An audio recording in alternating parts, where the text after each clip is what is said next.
I'm Jan Eberly, the James R. and Helen D. Russell Professor of Finance at Northwestern University. And I'm John Steinson, Chancellor's Professor of Economics at the University of California, Berkeley. We're the co-editors of the Brookings Papers on Economic Activity, a semi-annual academic conference and journal that pairs rigorous research and real-time policy analysis to address the most urgent economic challenges of the day. And this is the Brookings Podcast on Economic Activity, where we share conversations with leading economists on the research they do and how it will affect economic policy. It's always exciting for economists to see new data, and especially so when it reveals a trend that can inform how we respond to economic crises. On this episode, we'll be hearing a conversation on a new paper that highlights such a data set and what it reveals about how business cycles vary across states in the United States. The paper, The Emergence of a Uniform Business Cycle in the United States, Evidence from New Claims-Based Unemployment Data, is by Andrew Fieldhouse of Texas A&M University, Sean Howard and Christopher Koch of Empirical Research Partners, and David Munro of Middlebury College. Andrew and David will join today's discussion along with Brookings Senior Fellow Louise Sheiner. This is a paper that builds on a classic BPEA paper by Blanchard and Katz published in 1992 on regional evolution. That paper studied the response of regional economies to local shocks.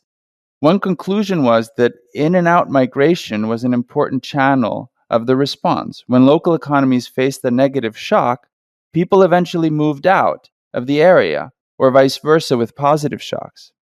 However, the weakness of the Blanchard and Katz paper was that their key results, which have really shaped the subsequent literature, were based on only 12 years of data from 1978 to 1990. This is one of the places where the Fieldhouse et al. Paper really improves things by developing the new data set on unemployment going back to 1947 at the state level. The authors are then able to leverage their much longer data set to reanalyze these questions. And the results are striking. The migration response seems to have almost completely gone away since the 1980s, and business cycles have become much more uniform across regions. This is consistent with other work we've seen at BPEA, suggesting that worker dynamism has declined over time. But the new data look at the business cycle dynamics and the effect on state and regional economies. With that, let's hand it over to Louise. Thanks, Jan and John. Andrew, welcome to the podcast. Thank you so much for having us on, Louise. And David, welcome to the podcast as well. Thanks so much for having us. So David, before we dive into the details, can you give us an idea of why you pursued this project, what the big picture of the project is about? Sure, happy to. So in a macroeconomic context, there's a lot of interesting stuff that happened before the 1970s, which is when the unemployment data we have as researchers becomes available to us. So in our project, what we do is we digitize and collect data on unemployment claims before 1976 to have this extra 3 decades almost of the post-war U.S. economy to study. And importantly, this data spans the first 6 post-war recessions. One of the other key motivating factors for this project is the fact that the unemployment rate is typically viewed as our best indicator of the overall health of an economy. And it's very useful for studying business cycles. In terms of why this data is very useful at the state level, you can leverage the fact that states are somewhat different to help tease out economic relationships that you're interested in the data. Similar to the famous notion in a legal context of the sort of 50 laboratories of democracy. The idea is the fact that all these different regions in the US are somewhat different, and you can leverage these different laboratories to study the things you're interested in studying. So that was sort of the main motivation for us, is to A, expand the historical availability of this important data series, and B, do so at a state level so we can leverage these differences across states to study different economic phenomenon. Great. So you basically created this data set of state unemployment rates going back much further than the official data. How did you do that? So as you noted, the unemployment rate series at the state level starts in 1976. So we're missing that big chunk of post-war US economy. So what we did was we started looking at what other government documents we could find this data in. And the Department of Labor has been collecting and reporting data on unemployment insurance claims since the 1940s. That data is only publicly available since the 1970s. And so what we did was we digitized that data up until the publicly available data exists in digitized form.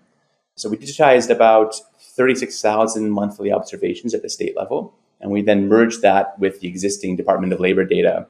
And in the paper, we show that this alternative measure of unemployment is very correlated and a very good proxy for the official unemployment data that we have post-1976. Wow, that sounds like a lot of work.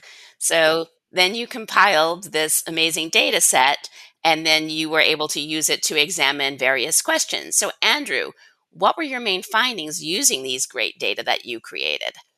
Sure, there's a lot you can do with this data, but in our paper we focus on three big questions. First, we studied the evolution of how state labor markets respond to state-specific shocks, demand shocks, revisiting a classic question in macroeconomics, but with much more historical data on hand. The objective here is to understand if employment remains permanently depressed after bad shocks, or if state labor markets adjust with outmigration or unemployment or changes in labor force participation. The seminal paper in this literature is actually published by Brookings Papers on Economic Activity back in 1992, work by Olivier Blanchard and Larry Katz. But their analysis only starts in the late 1970s, and we revisit this question, the evolving local labor market response, over 1950 to 2019. We also studied the evolution of state business cycles in relation to the U.S. business cycle, in part looking at how in sync or out of sync states are with the U.S. economy as a whole. Economists Bob Hall and Mariana Kudliak have shown that the speed at which U.S. unemployment recovers after recessions has slowed markedly since the late 1950s, and we're able to look at this at the state level instead of the national level. We document that states not only slow down in their unemployment recovery rates, but also converge to recovering much more similarly. And broadly speaking, our analysis shows the emergence of a U.S. national business cycle that's experienced more uniformly across states, particularly since the late 1950s, but also since the late 1970s. The last big question is trying to shed a little bit of light on why that is. So can we go back to the three big questions that you looked at and talk a little bit about what you found on them? So let's go back to that state level labor market conditions and how they've changed over time, and how your longer historical series changes what we might think about how states respond to local shocks. Sure. The really big change over the post-war era is that the migration response to local labor market shocks that we saw in earlier post-war decades all but disappears in more recent decades. We still see a decline in employment and a rise in unemployment, slightly different, but you're still seeing employment and unemployment respond to shocks, but migration just all but disappears. Wait, explain that to me. So what used to happen in terms of migration? What do you mean by that? In a shock that's disappeared? Sure.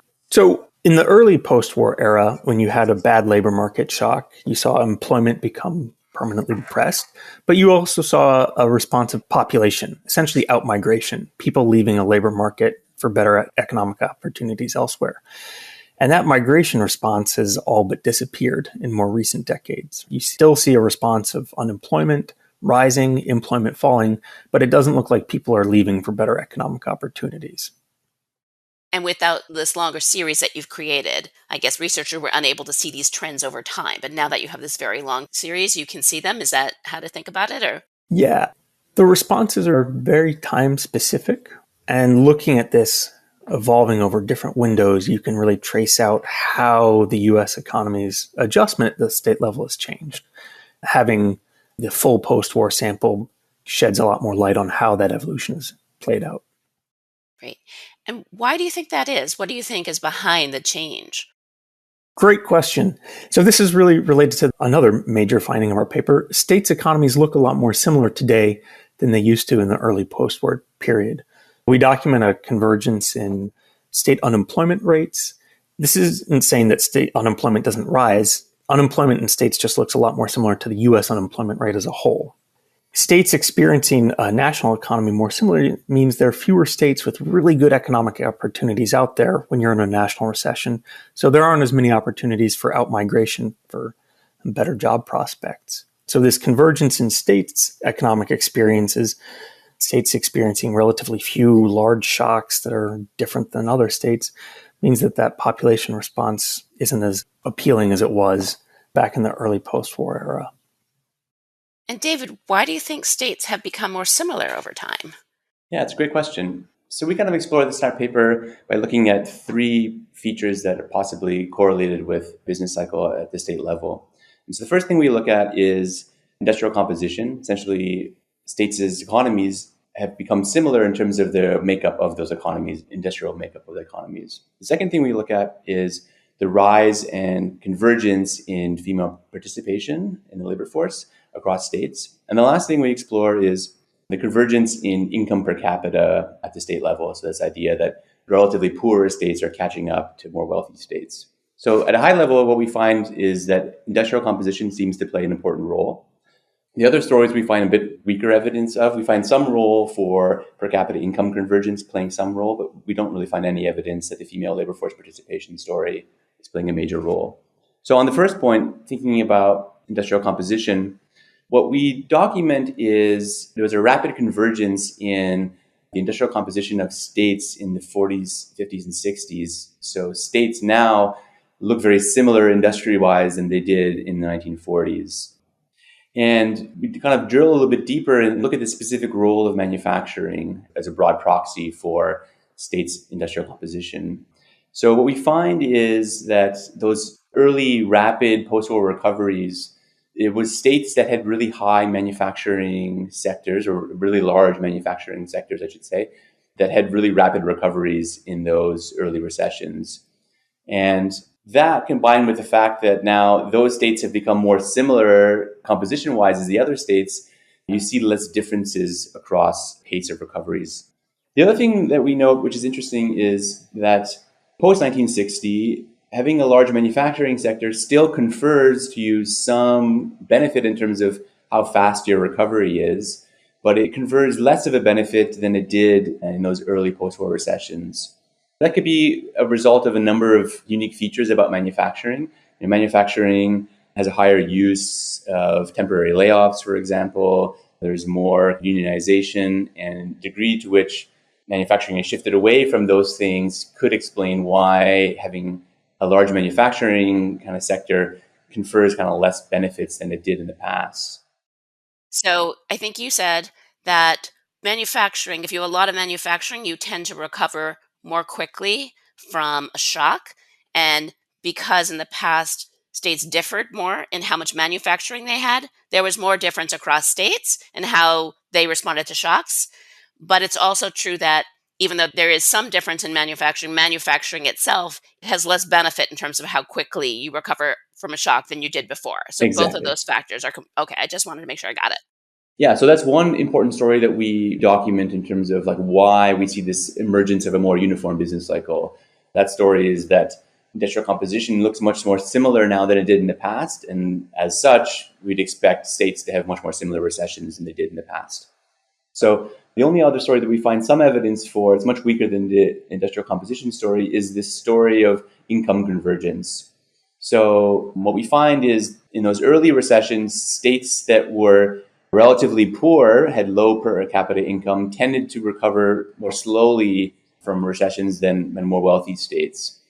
And we document some degree of convergence in per capita income across states. And so that's a little bit of a margin here working as well, but it seems to be mostly the industrial composition story. And do you have any idea why, when you have low per capita income, you take longer to recover from a shock?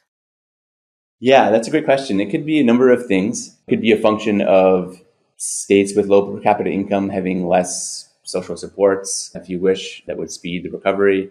Yeah, it could be a lot of interesting things, I think. Really interesting stuff. Can we start talking a little bit about the policy implications of your findings? Do your findings say anything about place-based policies, for example, this idea that we should target places that are not doing well with policies aimed to help them? Andrew or David, whoever wants to respond to that.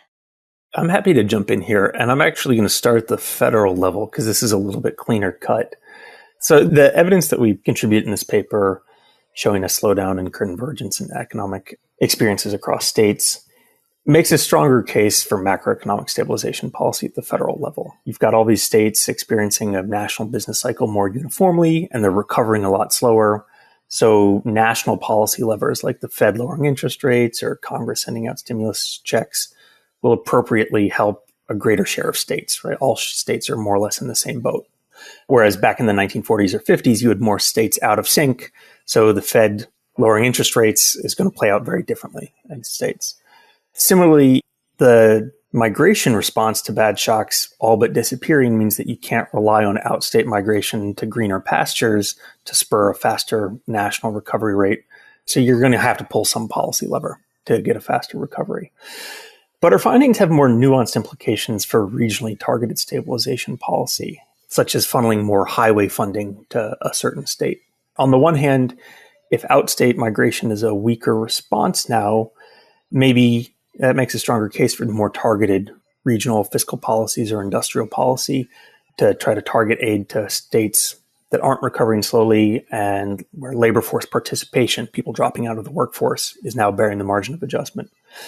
However, if states are experiencing business cycles more similarly, that also means that federal policies might be more sufficient to pull up the entire boat together. So the trends towards weaker outstate migration and a more uniform business cycle push in slightly different directions when it comes to regionally targeted fiscal policy or industrial policy.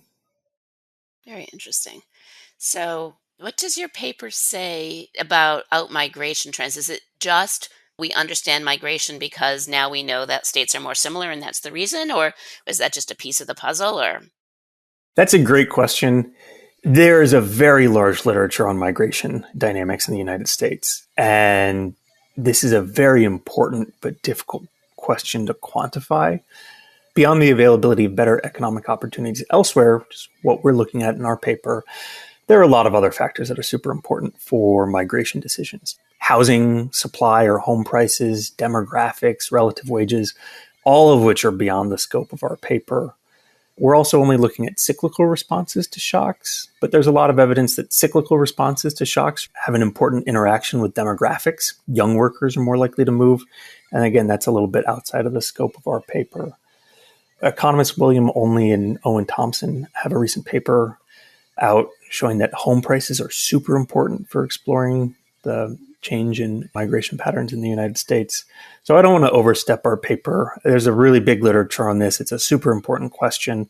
But we think that on the margin, the evidence that we're showing that unemployment dynamics look a lot more similar across states, that you can't find these really big, booming local or regional economies anymore, is one factor that's been contributing to the slowdown in U.S. migration rates, particularly since the early 1980s. super interesting. Is there anything else that policymakers should learn from your paper or that economists should learn from your paper or that they should pursue in terms of research? One of the hard but fun things about this project is when you have a new data set, you can explore a whole host of different questions. I'm excited to continue working on the data and see what other people can do with it themselves. So in general, I think that's what I look forward to seeing. But in working on the project, one thing I think that really kind of popped out to me that you could use this data for, and people think about these questions a lot, is thinking about the U.S. as a network economy, right? Thinking about the interconnectedness of different regions in the U.S. and how that's changed over time. I think the data set would really be a great tool to explore those kinds of really interesting questions that are getting more and more attention in the macroeconomic literature. Can I add one follow-up there? Please. So in our paper, we not only find that the recovery rates of states in unemployment has converged after recessions, but we also find that the degree to which the unemployment rate recovers has converged, and that since the early 1980s, almost every state sees its unemployment rate fully recover, come down as much as it rose in the previous recession. And that reflects something of a macroeconomic policy success. Back in the 1940s, 50s, 60s, it was more common for states to get hit with the next recession before they'd recovered from the first one. We had far more recessions, expansions didn't last as long. Since the early 1980s, it looks like states are fully recovering before they get hit with the next recession. And we should all be grateful that there are fewer recessions business cycle expansions last longer. That doesn't mean that recessions are pleasant. You can still have a global pandemic and the unemployment rate shoots up. But to the extent that policymakers are letting state economies fully recover before they get hit by the next bad shock, that's something of a macroeconomic stabilization policy success. How does COVID and the experience during COVID relate to your findings for most of the post-war period? So it's certainly an outlier to the trend that we see of like this declining differences across outcomes at the state level. We see a huge spike. States look very different once again in the pandemic. So how does that fit into our narrative? Well, our view is that the pandemic was very unique in different ways. It hit states very differently for a number of reasons. Public health policies differed greatly. Vaccination rates differed greatly. The use of lockdowns differed greatly across states. So it's perhaps unsurprising that states did very differently from one another in the pandemic recession. Not to extrapolate too much, but it is interesting, I think, anecdotally, you hear a lot of these stories also in the pandemic of lots of migration. There's a lot, of course, complex reasons for that migration during the pandemic, but the fact that things look very different across states and people are migrating a lot maybe aligns to some degree with our general findings of the paper. Like David said, the pandemic looks very different, right? We're documenting this emergence of a more uniform national business cycle, and then the pandemic hits and everything looks like the early 40s and 50s with states shooting off in their own directions. But I think that some of this reflects what we've documented in the earlier area, right? David talked about differences in industrial composition in the 40s and 50s and that sort of converging. I think in the pandemic, we saw exposure to a very different kind of industrial composition, in-person, face-to-face services. And places like Nevada just got walloped. If you're relying on leisure and hospitality services, everything gets shut down. Your unemployment rate shoots up more than any other state. Some of the story that we're documenting as to why this convergence happens is still playing out in the pandemic, just a very, very different side of it. And so I think that's super interesting, so that policymakers have to also be paying attention to the nature of the shocks. So when I look forward, some people are very worried about climate shocks, for example, which might look more like a pandemic kind of shock than the typical business cycle shocks that we've seen in the past 40 years. And so it's great that your paper relates the type of shock to the behavior so that we'll be able to say, oh, what kind of shock it is? Oh, this is what I expect. And the pandemic showed that was right. And so I think that's really super interesting. Thank you both for a really interesting conversation. Thank you so much for having us on. Thank you. Once again, I'm John Steinson. And I'm Jan Eberly. And this has been the Brookings Podcast on Economic Activity. Thank you to our guests for this great conversation, and be sure to subscribe to get notifications about new releases of this podcast. The Brookings Podcast on Economic Activity is produced by the Brookings Podcast Network. Learn more about this and our other podcasts at brookings.edu/podcast. Send feedback to podcasts@brookings.edu and find out more about the Brookings papers on economic activity online at brookings.edu/BPEA. Thanks to the team that makes this podcast possible, including Kuila Lenny Huanga, supervising producer, Fred Dews, producer, Gaston Reboredo, audio engineer, with support from Shannon Munro and Chris Miller in Economic Studies at Brookings. Show art was designed by Katie Maris at Brookings, and promotional support comes from our colleagues in Brookings Communications.